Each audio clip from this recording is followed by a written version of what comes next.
Hello friends, welcome back to my channel Samara knowledge hub. तो आज मैं आप सभी के लिए लेके आई हूँ यूनिट नंबर 2 की वन शॉट वीडियो, जो हमारा कैपिटल बजटिंग का टॉपिक है। इस यूनिट में अगर आप हमने इससे पहले यूनिट 1 की टॉपिक वीडियोस नहीं देखी तो आप जाके हमारे चैनल पे देख सकते हैं।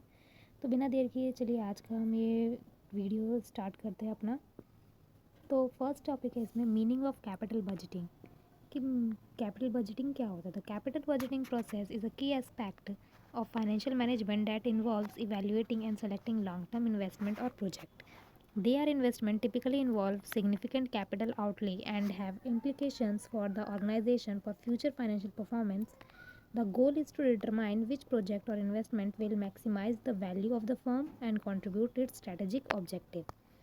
तो कैपिटल बजटिंग बेसिकली एक प्रोसेस है जिसमें कंपनी लॉन्ग टर्म इन्वेस्टमेंट को इवैल्यूएट करती है, यानी कंपनी डिसाइड करती है कि कौन से बड़े प्रोजेक्ट में पैसा इन्वेस्ट किया जाए, जैसे न्यू मशीन्स लेना या फिर न्यू ब्रांच ओपन करना या न्यू टेक्नोलॉजी अडॉप्ट करना। तो इसमें बड़ा कैपिटल लगता है और ये डिसीजन कंपनी के फ्यूचर को डायरेक्ट इफ़ेक्ट करता है। तो इसमें यही बताया गया है कि फाइनेंशियल जो मैनेजमेंट में कैपिटल बजटिंग है वो फाइनेंशियल परफॉर्मेंस को दिखाता है फ्यूचर के, कि अगर कंपनी कैपिटल बजटिंग के सही डिसीजन लेती है तो क्या लॉन्ग टर्म इम्पैक्ट उनके फर्म पर होगा। नेक्स्ट इसमें टॉपिक है steps in the capital budgeting process, कि क्या स्टेप है कैपिटल बजटिंग प्रोसेस के। तो पहला इसमें स्टेप है identification of organisational long term goals. तो इसमें क्या पहला जो स्टेप है इसमें है कि जो ऑर्गेनाइजेशन का लॉन्ग टर्म गोल्स है पहले उसे आइडेंटिफाई करती है organisation. Identify potential investment opportunities based on strategic goals, market analysis and organisational needs. This could involve new project acquisition और रिप्लेसमेंट ऑफ एसेट्स। तो इसमें पहले फर्म डिसाइड करती है कि क्या उनके गोल्स हैं ऑर्गेनाइजेशंस के, और मार्केट का क्या रिसर्च के थ्रू एनालिसिस करती है कि मार्केट की क्या परफॉर्मेंस है और किस तरह की नीड है ऑर्गेनाइजेशन को, कि वो किसी नए प्रोजेक्ट को एक्वायर करना चाहती है या फिर किसी एसेट्स को रिप्लेस करना चाहती है, फिक्स्ड एसेट्स को। ठीक है। नेक्स्ट इसमें स्टेप आता है screening of proposal. Conduct a preliminary evaluation to ensure that the project align with the organization's strategic objective and resources। तो इसमें जब आप आइडेंटिफाई कर लेते हो देन आप स्क्रीनिंग करते हो अपने प्रपोजल्स की। तो इसमें आप एक पहला स्टेप है इवेल्युएट करना, कि आप जो भी आपने प्रोजेक्ट के लिए डिसाइड किया है कि आप क्या करना चाहते हो अपने प्रोजेक्ट्स के साथ, रिप्लेस या एक्विजिशन करना चाहते हो प्रोजेक्ट का, तो उसमें आप इंश्योर करते हो कि जो आपने प्रोजेक्ट डिसाइड किया है वो कंपनी के गोल से, ऑब्जेक्टिव से अटैच है, अलाइन है या नहीं है। ठीक है। नेक्स्ट स्टेप आता है estimation of cost and benefit of a proposal. इसके बाद आप एस्टिमेट करते हो कॉस्ट को और बेनिफिट्स को, प्रपोज क्या कितना बेनिफिट है हमें उस प्रपोजल से। Estimate the initial capital outlay required for the project including purchase cost, installation and any other initial expenses. It also expected cash inflow or benefits the project will generate. This may involve for forecasting sales, cost saving and other revenue stream. तो आप इसमें पहले initial capital जो लगेगी वो कितनी required है ये आप डिसाइड करते हो। फिर उसके ऊपर कोई भी प्रोजेक्ट को लेते हो तो उसमें परचेज़ कॉस्ट क्या लगेगी, उसकी इंस्टॉलेशन, अगर आप कोई मशीन पर परचेज़ करो तो उसमें इंस्टॉलेशन कॉस्ट भी आएगी। तो इन सभी चीज़ों को जो है आप देखते हो, और जिस भी तरह का आपका इसमें कैश इनफ्लो आ रहा है, कि आपको अगर आप इतने कॉस्ट उस पे बेयर कर रहे हो उस मशीन्स पर, उस प्रोजेक्ट पर, तो उससे आपको कितना साथ में बेनिफिट भी मिलता है, आप वो भी इसमें जो कैश इनफ्लो उस बेनिफिट्स जो भी हो रहा है आपको उस प्रोजेक्ट से, तो उसको भी एनालाइज एस्टिमेट किया जाता है इसके अंदर। नेक्स्ट इसमें स्टेप आता है estimation of the required rate of return. The rate of return expected from the proposal is to estimated in order to adjust the future cost and benefit of the proposal of time value of money. तो इसमें आप एक particular rate of return decide करते हो कि आपको कितना, आप एस्टिमेट करते हो कि मुझे अगर मैं ये प्रपोजल लेता हूँ तो मुझे कितना रेट ऑफ रिटर्न जो है हम मुझे फ्यूचर में मिलना चाहिए। By the time value of money method से आप इसको कैलकुलेट करते हो, इवेल्युएट करते हो और कितना आपको बेनिफिट मिल रहा है as a rate of return आप डिसाइड करते हो, एस्टिमेट करते हो। And thereafter determining the profitability of the proposal. इसके बाद ही आप जो है इसका डिटरमाइन करते हो कि कितना प्रॉफिट आपको होगा इस प्रपोजल से। नेक्स्ट स्टेप है fifth step, apply capital budgeting techniques. A proper capital budgeting techniques is to apply to select the best alternative. So the first instance that the technique itself is to be selected and then is to be applied for a better decision making. तो उसके बाद आप क्या करते हो, capital budgeting techniques use करते हो, जो भी आपको बेस्ट लगता है अपने प्रपोजल के अकॉर्डिंग। इसमें आपका काफ़ी सारे टेक्निक्स जैसे एनपीवी है, नेट प्रेजेंट वैल्यू, आईआरआर है, आपका पेबैक पीरियड्स है, प्रॉफिटेबिलिटी इंडेक्स है। आप अपने प्रपोजल को इन सभी मेथड्स के टेक्निक्स के थ्रू जो है एनालाइज करते हो, अप्लाई करते हो उन सभी कैपिटल बजटिंग टेक्निक्स को और फिर एस्टिमेट करते हो। नेक्स्ट स्टेप है risk analysis. Axis how changes the key assumption. Example, sales volume cost affect the project NPV and IRR. Then evaluate the project under different scenario. So understand the potential range of outcomes. उसके बाद जब आपने देखते हैं capital budgeting techniques जो है वो आपने चूज़ कर ली, उसके बाद आप रिस्क कितना उस प्रपोजल के अंदर आ रहा है उसे एनालाइज करते हो कि अगर मैंने ये प्रपोजल एक्सेप्ट किया तो मुझे कितना रिस्क जो है उस पर बेयर करना पड़ेगा। जैसे कि आपकी सेल्स की वॉल्यूम कॉस्ट कितनी बढ़ जाएगी, चेंज हो जाएगी। इस तरह के जो रिस्क है उन चीज़ों को आप इवैल्यूएट करते हो। जैसे कि एनपीवी और आईआरआर के थ्रू आप इसे प्रोजेक्ट का एनालिसिस किया, तो डिफरेंट सिनेरियो आपने अज्यूम किया कि अगर मैं ये पर्टिकुलर सिनेरियो बनाता हूँ तो मुझे इसमें कितना प्रॉफिट होगा, कितना लॉस होगा, कितना मुझे रेट ऑफ रिटर्न जो है वो जनरेट होगा इस प्रोजेक्ट से। Then make the decision. Seventh step है if evaluating multiple project compare their NPV, IRR, payback and other metrics to decide which project is to undertake and to ensure that choose project assigned with organization strategy goals and long term vision। इसके बाद आप एक decision लेते हो। आपने सभी आपने जो प्रपोजल सोचा उसको आपने हर मेथड से, एनपीवी से, आईआरआर से, पेबैक से, हर टेक्निक से आपने कंपेयर किया। फिर उसके बाद आप ये इंश्योर करते हो कि हाँ, मैं अगर इस प्रोजेक्ट को असाइन करता हूँ तो ये मेरे लिए ऑर्गेनाइजेशन के लॉन्ग टर्म विज़न के अकॉर्डिंग ये प्रोजेक्ट और ये प्रपोजल सही है। Then implement the project. आपने जब डिसीजन ले लिया तो आप अब उसे इम्प्लीमेंट करोगे प्रोजेक्ट को।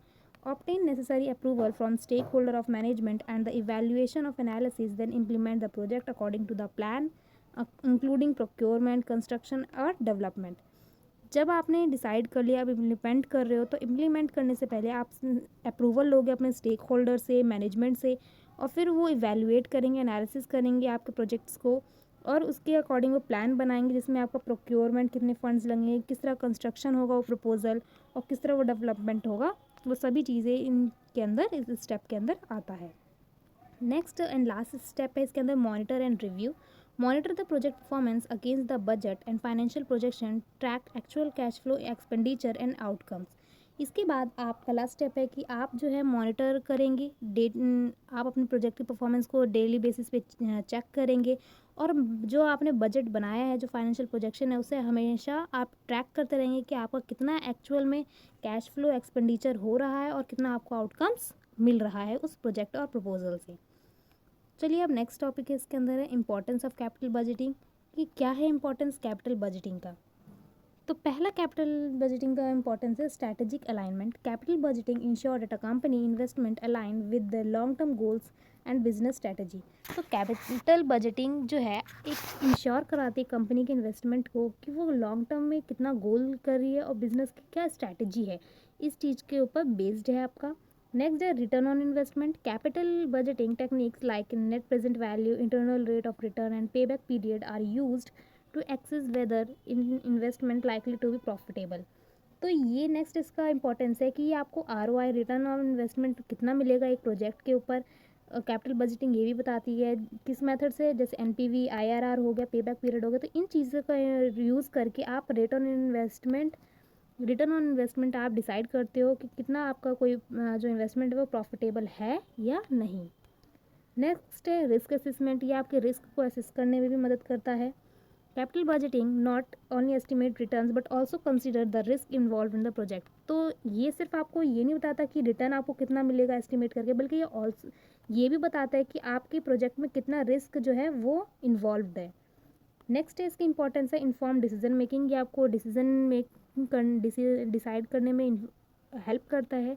Evaluating and comparing different investment project, businesses can choose option that balance risk and reward. This help minimize the likelihood of poor investment decision that could result in financial losses और missed opportunities. तो ये साथ में आपको decision लेने में भी help करता है कि आपके पास डिफरेंट टाइप के प्रोजेक्ट्स है, इन्वेस्टमेंट अपॉर्चुनिटीज़ है, तो आपके लिए बेस्ट कौन सा है और किस तरह का जो रिवॉर्ड और रिस्क है दोनों में बैलेंस बना के रखता है, इस तरह के डिसीज़न लेने में भी हेल्प करता है। इससे क्या होता है कि आपका जो आपका इन्वेस्टमेंट में फाइनेंशियल लॉस है, उस चीज़ को कम कर देता है चांसेस कि आपने अच्छा इवैल्यूएट डिसीज़न लिया है। नेक्स्ट इसका इम्पोर्टेंस है capital constant. Businesses have limited financial resources and capital budgeting help ensure that the available funds are invested in the most profitable and strategic opportunity. तो जैसे आपको पता है कि बिजनेसेस के पास जो है फाइनेंशियल रिसोर्सेज लिमिटेड होता है, तो ज़्यादा से ज़्यादा जो कैपिटल जो है वो सही चीज़ों में लगना, इन्वेस्ट करना बहुत ही ज़्यादा इम्पॉर्टेंट है। तो इसीलिए कैपिटल कॉन्स्टेंट जैसी चीज़ें जो होती हैं कि उसको आप कैपिटल को सही जगह यूटिलाइज़ करें, यूज़ करें, जिससे आपको मोस्ट प्रॉफिटेबल हो और आपका जो अपॉर्चुनिटी हो वो ज़्यादा से ज़्यादा आपको स्ट्रैटेजिक और गोल ओरिएंटेड हो फर्म से। Next है cost control. By setting budgets for capital project of the company can track the cost of execution, preventing overspending and keeping the project within acceptable financial limit. तो ये आपका साथ में budget में भी हेल्प करता है कॉस्ट को कंट्रोल करने में कि कंपनी जो है अपनी कितनी एक पर्टिकुलर इन्वेस्टमेंट में एक चीज़ में कितना आपका कॉस्ट लगना चाहिए, और कहीं आप जो है ओवर स्पेंडिंग ना कर दो किसी एक ही इन्वेस्टमेंट में ज़्यादा से ज़्यादा। तो ये आपको प्रोजेक्ट को जो है फाइनेंशियल लिमिट के तौर पे बना के रखता है कि आपको पर्टिकुलर इतना ही इन्वेस्ट करना है एक प्रोजेक्ट में, जो कि एक एक्सेप्टेबल फाइनेंशियल लिमिट होनी चाहिए एक प्रोजेक्ट की, ये डिसाइड करने में। नेक्स्ट है इसका debt servicing. By evaluating the cash flow and return of the project, businesses can ensure that the investment generates sufficient return to cover debt servicing. If in case अगर company जो है date ले रही है, तो उसके अकॉर्डिंग अगर आप कहीं इन्वेस्ट करें तो ये इवेल्युएट करने में भी हेल्प करती है कि आप कितना कैश फ्लो जनरेट कर रहे हो और उस बिज़नेस से कितना आपको रिटर्न जो है वो मिल रहा है। अगर आपने इन्वेस्टमेंट डेट से किए तो आपको उसको, अगर कहीं पे आपने इन्वेस्टमेंट जो है आपने बेसिकली जैसे कि आपने एक वो डेट से अगर आपने डेट लिया है कंपनी ने, तो उसको रिकवर, उसको पे करने के लिए जो आपको डेली आपको इंटरेस्ट और जो ईएमआई है वो पे करने के लिए आप अपना जो प्रोजेक्ट है, अगर आप किसी में इन्वेस्ट करें तो उतना आपको ईएमआई या इतना कॉस्ट ऑफ कवर मिल रहा है उस चीज़ से, इन्वेस्टमेंट से या नहीं, इस चीज़ों को भी जो है आपको हेल्प करता है आपका कैपिटल बजटिंग। तो ना ये काफ़ी इंपॉर्टेंट यहाँ से टॉपिक आता है आपका different techniques of capital budgeting. ये काफ़ी इंपॉर्टेंट टॉपिक है कि कौन कौन से कैपिटल बजटिंग के टेक्निक्स हैं। तो पहला है इसमें पे back period method. It is a traditional technique of capital budgeting. There is a period of calculated within which the cost of the project will be completely recovered, such termed as payback period. तो payback period ये capital budgeting technique है जिसमें company decide करती है कि एक project को में इन्वेस्ट किया हुआ पैसा कितने टाइम में रिकवर हो जाएगा थ्रू कैश इनफ्लोज। ठीक है, इसमें आपका फॉर्मूला है initial investment divide by annual cash inflows. तो ये टेक्निक आपको बेसिकली टाइम पीरियड बताती है कि आपका पैसा कितने टाइम पे रिकवर हो जाएगा अगर आप इसके अंदर अभी पैसा इन्वेस्ट करते हैं तो अब इसके मेरिट्स क्या हैं पहले ये देखते हैं। It is the one of the earliest method of evaluating the investment projects. ये काफ़ी ट्रेडिशनल और अर्लीस्ट सबसे पहला मेथड है किसी इन्वेस्टमेंट प्रोजेक्ट को इवेलुएट करने के लिए। Second is it is simple and understand to and compute. ये काफ़ी ईजी मेथड है और कहते हैं कंपेयर करने के लिए भी बहुत ही सिंपल है ये। नेक्स्ट इसमें है it does not involve any cost for competition of the payback period. इसमें किसी तरह का कॉस्ट नहीं लगता कंपेयर करने के लिए पेबैक पीरियड में। नेक्स्ट है इसमें merit. It is one of the widely use method in small scale industry sector. तो ये काफ़ी इजी मेथड होता है, तो इसीलिए ये काफ़ी जो स्मॉल स्केल पे इंडस्ट्रीज़ होती है उनके लिए काफ़ी यूज़फुल और वाइडली मेथड है ये कंपेयर करने के लिए पे बैक पीरियड मेथड। अब इसके डीमेरिट्स देखते हैं क्या है। This method fails to take into account the cash flow received by the company after the pay back period. तो बेसिकली ये वहाँ पे एक जो है फेल हो जाता है मेथड जब कंपनी जो है अगर पे बैक पीरियड जो आपका पे बैक पीरियड है उसके बाद अगर कोई कैश इनफ्लोज हुआ उसको डिटरमाइन करने में ये जो है फेल हो जाती है, उसका यूज़ इसमें नहीं हो पाता है। उस मेथड का यूज़ अगर आप करते हैं तो वो इनफ्लोज को काउंट नहीं किया जाता इसके अंदर। नेक्स्ट इसमें डीमेरिट है it does not take the account the interest factor involve in the investment outlay. तो ये जो इंटरेस्ट फैक्टर होता है इन्वेस्टमेंट को में, वो उस चीज़ों को ये इग्नोर कर देती है, वो नहीं लेती है कैलकुलेशंस में। नेक्स्ट इसमें डिमेरिट है, it is not consistent with the objective of maximising the market value of the company share.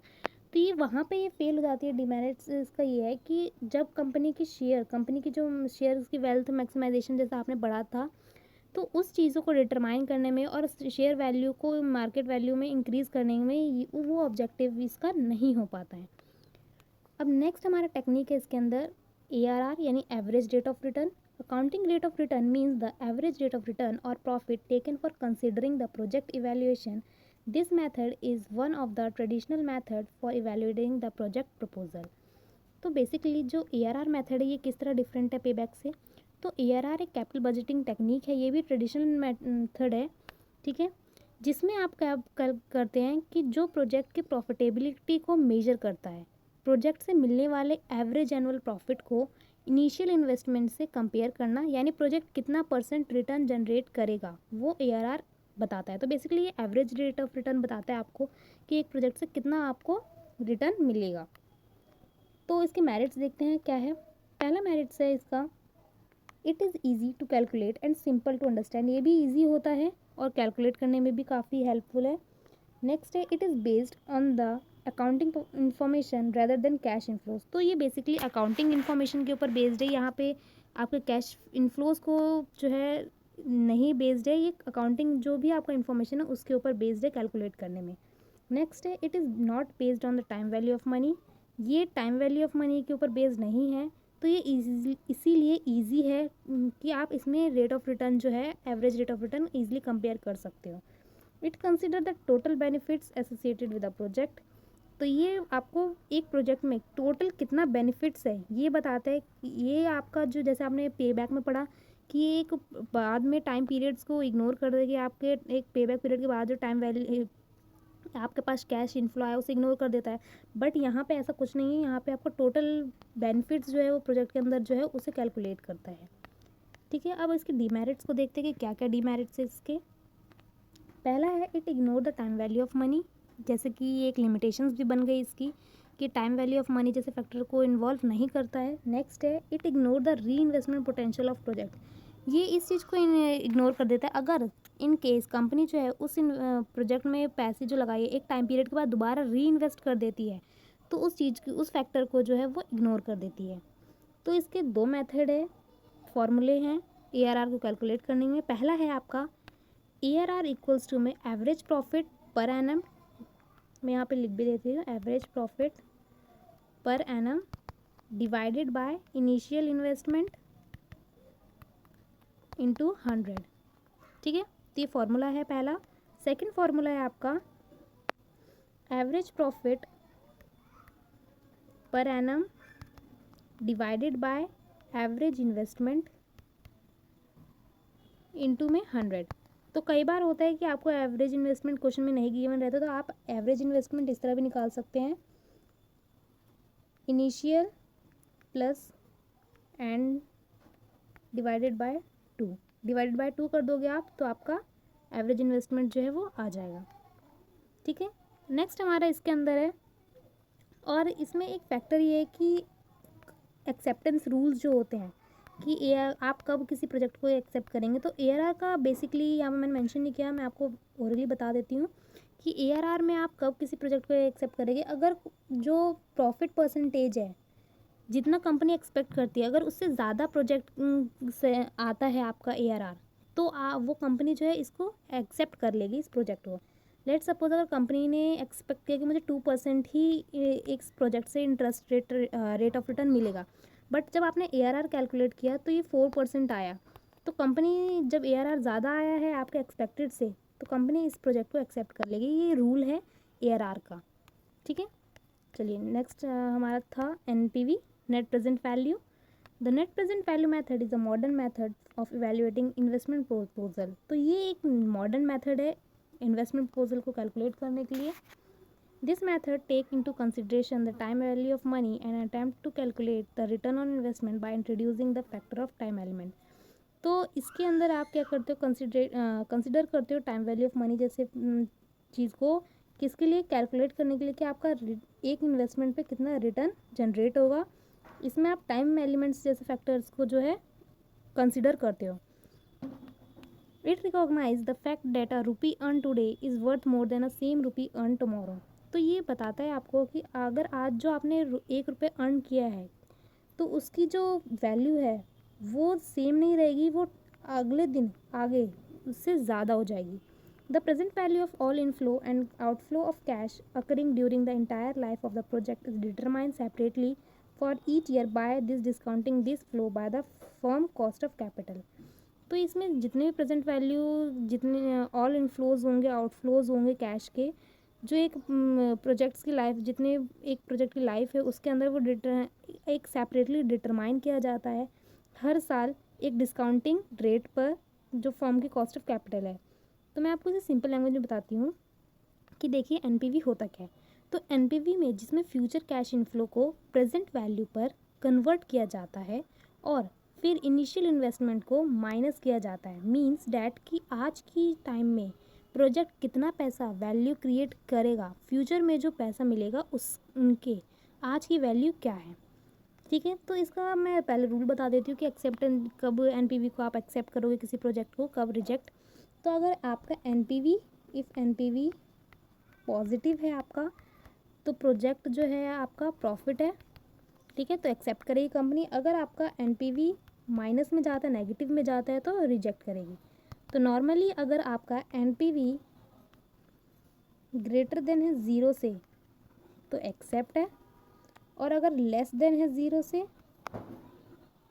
तो इंडिफरेंस है आपका प्रोजेक्ट, और अगर अगर आपका इक्वल है 0 के, ठीक है, इन केस अगर आपका एनपीवी इक्वल है 0 के तो इंडिफरेंस हो, और अगर आपका एनपीवी लेस देन 0 है तो आप जो है रिजेक्ट कर दोगे। ठीक है, आई होप आपको समझ आया होगा।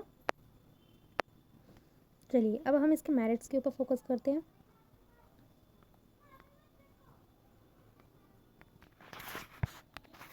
It recognise the time value of money. तो ये जैसे मैंने बताया, ये टाइम वैल्यू ऑफ मनी जिस फैक्टर्स को यूज़ करता है। It consider the total benefits arising out the proposal. तो ये भी टोटल बेनिफिट्स लेते हैं जो एक प्रपोजल से जनरेट होंगे। It is best method for the selection of manually exclusive project. तो ये बेसिकली बहुत ही बेस्ट मेथड माना जाता है किसी एक प्रोजेक्ट को सिलेक्ट करने के लिए। It help achieve the maximisation of share holder wealth. तो ये आपकी जो हमने के ऑब्जेक्टिव पढ़ा था कैपिटल बजटिंग में कि ये आपका शेयर होल्डर वेल्थ को भी जो है मैक्सिमाइज़ करने में हेल्प करता है। अब इसके डीमेरिट्स क्या हैं? It is difficult to understand and calculate. Most of the time क्या होता है कि कैलकुलेट करने में थोड़ी डिफ़िकल्टी आ जाती है इसको, क्योंकि आप इसमें डिस्काउंटिंग रेट यूज़ करते हो, तो उस फैक्टर से इसे डिफ़िकल्ट माना जाता है कैलकुलेट करने के लिए। नेक्स्ट है, it needs the discount factor for calculation of present value. ये इसमें ये भी माना जाता है कि अगर आपको प्रेजेंट वैल्यू कैलकुलेट करने है तो आपको डिस्काउंट फैक्टर जैसी चीज़ें को भी ज़रूरत पड़ती है कैलकुलेट करने के लिए। इसका फॉर्मूला क्या है एनपीवी का? तो एनपीवी इक्वल्स टू में प्रेजेंट वैल्यू ऑफ इनफ्लो, इसमें से माइनस करेंगे आप प्रेजेंट वैल्यू ऑफ आउटफ्लो। ठीक है, अगर मोस्ट ऑफ द टाइम अगर आपको प्रेजेंट वैल्यू ऑफ आउटफ्लो नहीं दे रखा तो आप इसे डिवाइड कर सकते हैं इनिशियल इन्वेस्टमेंट के थ्रू भी। नेक्स्ट है आपका इसके अंदर internal rate of return, IRR जिसे कहते हैं। Internal rate of return is a modern technique of capital budgeting and takes into account the time value of money. तो IRR जो है ये मॉडर्न टेक्निक है ये भी, और ये भी आपका जो है टाइम वैल्यू ऑफ मनी को कंसिडर करता है। It is also known as time adjusted rate of return, discounted cash yield method and trial and error method. तो ये इसके नाम है बेसिकली, इसे किस किस नाम से जाना जाता है? Time adjusted rate of return से, डिस्काउंटेड कैश यील्ड मेथड और ट्रायल एंड एरर मेथड भी बोला जाता है इसे। The IRR can be defined as the rate that of discount at which the present value of cash inflow is equal to the present value of cash outflow. तो IRR ये define करता है कि ये वो रेट ऑफ डिस्काउंट होता है जहाँ पे present value of cash inflow जो है वो इक्वल रहती है आपकी present value of cash outflow के। ठीक है, यानी ये टेक्निक है जिसमें हम वो डिस्काउंट रेट कैलकुलेट करते हैं जहाँ एनपीवी जो आपका ज़ीरो हो जाता है, IRR वो रेट ऑफ रिटर्न है जो प्रोजेक्ट से मिलेगा। ठीक है, तो इसका एक्सेप्टेंस रूल्स ये है कि अगर आपका इफ़ IRR, अगर आपका इफ़ हायर IRR है तो आपका जो प्रोजेक्ट है वो बेटर है। ठीक है, आप वो सिलेक्ट कर सकते हो अगर आपका IRR ज़्यादा है। इसके मेरिट्स देखते हैं। It consider time value of money, ठीक है, ये टाइम वैल्यू ऑफ मनी को कंसिडर करता है। It takes into account the cash flow over the entire useful life of the asset. ये एक सभी कैश फ्लो को जो है कैलकुलेट करता है, एक जो भी एक एसेट की यूजफुल लाइफ है उस सभी में। It always suggest accepting the project with maximum rate of return. तो ये आपको बताते हैं कि कौन सा सबसे ज़्यादा मैक्सिमम रेट ऑफ रिटर्न है वो देगा प्रोजेक्ट, ठीक है। It is in conformity with the form objective maximum owner welfare. तो ये आपका जो फॉर्म का ऑब्जेक्टिव होता है और एक ओनर का ऑब्जेक्टिव होता है मैक्सिमम वेलफेयर, तो उस चीज़ में भी ये कंट्रीब्यूट करता है। नेक्स्ट इसका डीमेरिट्स है। It is very difficult to understand and use. ये कैलकुलेट करने में भी डिफिकल्ट और समझने में मुश्किल होती है कई most of the time. It involve a very complicated work. ये काफ़ी कॉम्प्लिकेटेड वर्क होता है ये, और it may not give unique answer in all situation. Most of the time ये होता है कि आपको हर प्रोजेक्ट्स में NPV IRR और इस चीज़ में जो सिचुएशन में आंसर है वो अलग अलग मिलते हैं। तो ये एक डीमेरिट्स है। इसका फॉर्मूला है आपका lower rate of NPV plus NPV at lower rate divided by NPV lower minus NPV higher H minus L, ठीक है। H मीन्स हायर वैल्यू और माइनस रेट।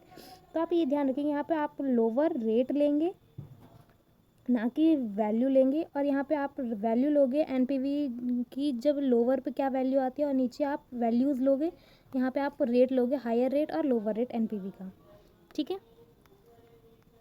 नेक्स्ट है आपका profitability index method. It represent a rational of the present value future cost benefit at the required rate of return in initial cash outflow of the investment. It is similar to the net present value approach. तो profitability index ये technique बताता है कि हर एक रुपये, अगर आप ₹1 investment पर कंपनी कितना रिटर्न कमा सकती है, अर्न कर सकती है। अगर PI जनरेट ग्रेटर देन 1, अगर आपका PI जो है प्रॉफिटेबिलिटी इंडेक्स ₹1 से ज़्यादा है तो प्रोजेक्ट प्रॉफिटेबल है। अगर ये लेस देन 1 है तो प्रोजेक्ट रिजेक्ट है, ठीक है। और ये बिल्कुल आपका नेट प्रेजेंट वैल्यू अप्रोच से बिल्कुल सिमिलर है ये आपका प्रॉफिटेबिलिटी इंडेक्स। अब इसके मेरिट्स देखते हैं। This method is helpful in comparing the project having different amount of investment, therefore it is superior to net present value. तो ये बहुत ही हेल्पफुल मेथड है कंपेयर करने के लिए कि डिफरेंट, अगर आपके पास डिफरेंट टाइप अमाउंट के इन्वेस्टमेंट है अलग अलग तरह के, तो ये NPV से सुपीरियर माना जाता है कैलकुलेट करने में ये फॉर्मूला। सेकंड है it consider the time value of money. ये टाइम वैल्यू ऑफ मनी को कंसिडर करता है। It consider all cash inflow. ये सभी कैश इनफ्लोज को भी कंसिडर करता है। नेक्स्ट इसका डीमेरिट्स क्या है। It is difficult to understand and to calculate. ये काफ़ी डिफिकल्ट है और कैलकुलेट करने में। In case of mutually exclusive nature investment, the present value method is superior than this method. Most of the time क्या होता है कि प्रेजेंट वैल्यू मेथड का से ज़्यादा सुपीरियर माना जाता है ये मेथड, ठीक है। इसका फॉर्मूला क्या है, present value of future cash inflow divide by investment, ठीक है। तो ये इसके फॉर्मूलाज मैंने बता दिए आपको। तो आई होप आपको ये वीडियो पसंद आती है। ये यूनिट नंबर 2 फुल थी आपकी 1 shot video. Thanks for watching the video. अगर आपको कोई भी क्वेरी है रिलेटेड टू दिस टॉपिक तो आप हमसे कमेंट बॉक्स में पूछ सकते हैं। तो मिलते हैं हम नेक्स्ट वीडियो में, तब तक के लिए आप हमारे चैनल से जुड़े रहिए और सब्सक्राइब कर दीजिए हमारे चैनल को। थैंक्स।